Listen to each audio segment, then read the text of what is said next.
Good day everyone! We are here to discuss the academic and practicum performance in food and beverage course of the Bachelor of Science, Hotel and Restaurant Management students of Taguig City University. Before anything else, we would like to thank our panelists, Professor Maria Luisa G. Gomez, Professor Jefferson Marcelo, and our Dean, Professor Umar R. Abaygar. We would also like to thank our Professor and Advisor, Professor Nis G. Parco and Professor R.B. A. Abiles, for guiding us in our research and make this presentation a better one. Please allow me to introduce my co-presenters for our topic. Bernesa D. Teletore, Maria Symphony S. Lacro, Joy Abigail B. Niña, Raisa Carmina S. Villamarin, and yours truly, Christian Kim Flores. Introduction: Academic performance and the measurement of student success through different academic subjects. This provides information on students' weaknesses and strengths that consequently the foundation of student learning skills. Meanwhile, an internship program provides benefits to the student who are undergoing the practicum.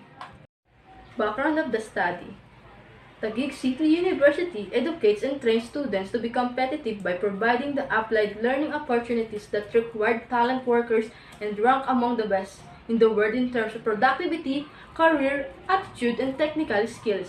In the College of Hospitality and Tourism Management aims to provide a quality education based on the curriculum with ties up in the international level. Theoretical framework: the KSA theory considered that to achieve and maintain a competitive edge, organization leaders must realize that they must find most effective training possible for their workforce. They should ask what kinds of training is needed in order to adapt to uncertain future and ever-changing and increasingly volatile workplace. Conceptual framework: the academic performance of students is related to their practical performance in food and beverage.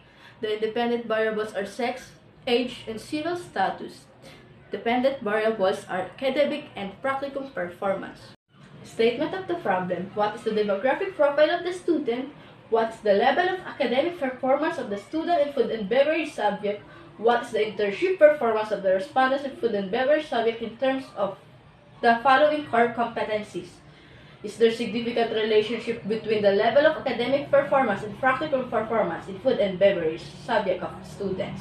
Hypothesis: there is no significant relationship between the level of academic and practicum performance in food and beverage service subject of the students. Significance of the study: college students, the school administration, OJT coordinator, FBS instructor, future researchers.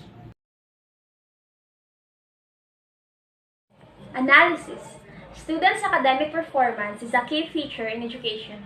It is the center around which the whole world education system revolves.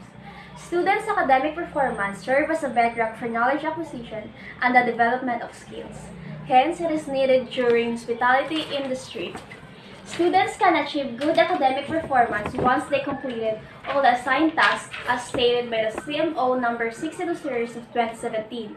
And as according to Nazareth College 2014, a definition of student success is synthesized from the literature about the true measure of student success is how well students are prepared to accomplish their current and future academic, personal, and professional goals through the development of knowledge, a sense of responsibility and self-reliance, and a connection to the college and wider community. Chapter 3. The researchers used the quantitative study employing descriptive correlational design. In this study, the researchers described the level of academic and practicum performance in food and beverage service of the BSHRM students. According to Sosa et al. 2007, a descriptive correlational studies describe the variables and the relationships that occur naturally between and among them. Instrumentation. The easiest and fastest way of gathering information is through questionnaire. Researchers use the performance evaluation adapted from core competencies of TESDA, which is a tool to measure and obtain the necessary information that pertained to the evaluation of the work performance of the BSHRM student interns. Data gathering procedure. Permission to conduct the study was secured from the Office of Registrar of the Taguig City University. The researcher gathered online data about academic and practical performance and its related studies from public journal and other online sources. Statistical tool. The data were analyzed and interpreted using a statistical test below. Frequency was used to determine the number of respondents belonging to its category. Standard deviation was used to determine the homogeneity and heterogeneity of responses of the respondent. All computations were processed through the data analysis tool packed in Microsoft Excel 2013. According to age, 68% student whose age is 18 to 24, while there were 32% students whose age is 15 to 34. This results how that generally that the student is composed to 18 to 24 years old, with a few of them belong to the 25 to 34 years old. The students classify according to sex. 57% male students, while there was 43 female students. These results show that generally the students are composed of nearly half female and more. When the students were classified according to civil status, 94% are single, while there were 6% students are married.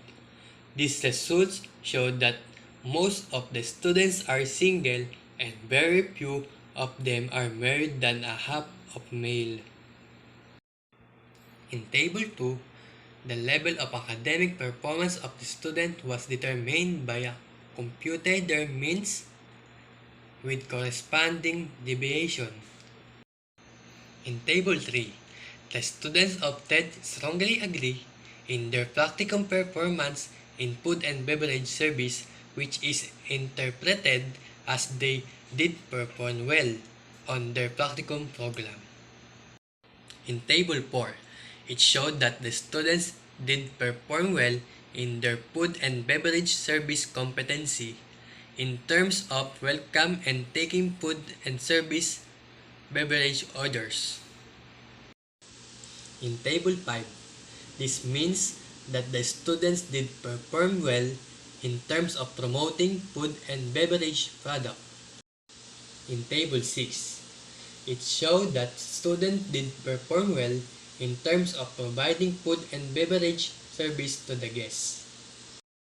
Table 7 means that the students did perform well in terms of receiving and handling guest concerns. Table 8.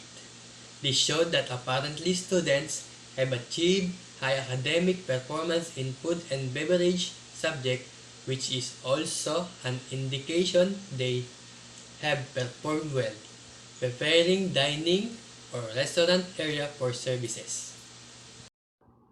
Table 9.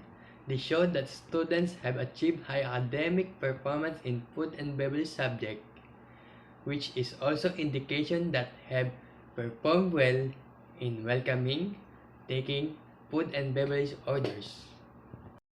Table 10. This showed that apparently students have achieved high academic performance in food and beverage subject, which is also an indication that they have performed well in promoting food and beverage products. Table 11. This showed that apparently students have achieved high academic performance in food and beverage subject, which is also indication that they have performed well in providing food and beverage to the guests. Table 12. This showed that apparently students have achieved high academic performance in food and beverage subject, which is also indication that they have performed well in receiving and handling guest concern. Chapter 5. Summary of Findings, Conclusions, and Recommendation. Summary of Findings. Number 1. The BSHRM student whose age is 18 to 24 years old were the most number of age group who took the Practicum program in food and beverage service. The BSHRM students were generally composed of female. Number 2. Level of academic performance of the BSHRM students were excellent, where all of the students obtained a high grade in their food and beverage subject in the school year 2019-2020. Number 3. All the BSHRM students strongly agree in all competencies of the food and beverage service subject, which indicated that they did perform well in the said subject. Number 4. There is no significant relationship between the academic and the practicum performance in food and beverage service subject of the BSHRM students. This means that null hypothesis is accepted. Conclusions. Based on the finding of these studies, the following conclusions were drawn. 1. Most BSHRM students belong to 18 to 24 years old. 2. They are mostly female. 3. They are mostly singles and dedicated to their studies as indicated by their academic achievement. 4. The students understood their lessons and applied it to their practicum program. 5. Both performance have obtained a very high level. 6. The students have to continue their outstanding academic performance not only in their food and beverage subject, but also in their other subject.